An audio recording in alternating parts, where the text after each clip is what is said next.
We are looking at earnings from Tuesday, August 18th, and it is a fascinating split.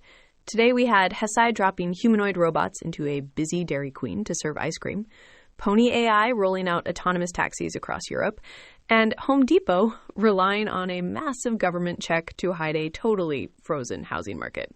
That Home Depot check was $730 million, by the way.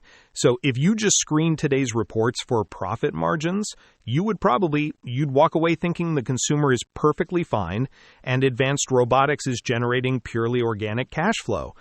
Neither of those things is quite true. Exactly. Let's start with the AI side because the physical deployments are getting real.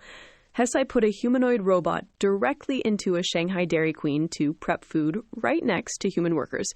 The detail that stood out was they called it a zero retrofit win. Right, that is the entire bottleneck for automated labor. You do not have to redesign the physical store to accommodate the machine anymore. And Pony AI showed a similar leap on the software side. They are rolling out 2,000 robo-taxis in Europe with Uber, and their system autonomously taught itself how to handle aggressive Croatian drivers. No massive manual engineering updates required. Which is incredible for scaling into new cities. But, well, we should probably talk about the quality of the demand for Hesai. The physical execution is there, but their new robotics guidance is heavily subsidized by orders from a company co-founded by Hesai's own CEO. Yeah, captive demand.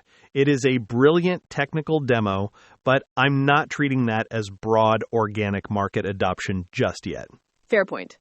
Now, if we pivot over to the U.S. physical economy, the demand reality at Home Depot is arguably much darker. It is, frankly. Paralyzed. Management admitted U.S. housing turnover is sitting at historical lows.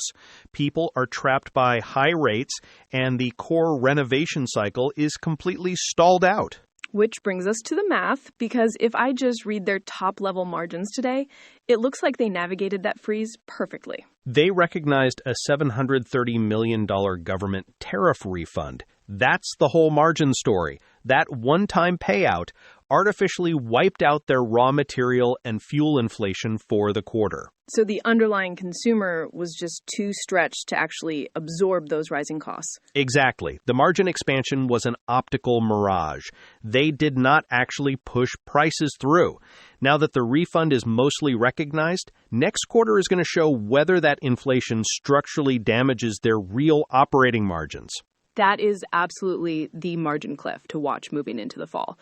The individual company episodes in the feed have the specific call transcripts breaking down how these robots are navigating stores and how this housing slowdown actually looks on the ground. Catch you on the next one.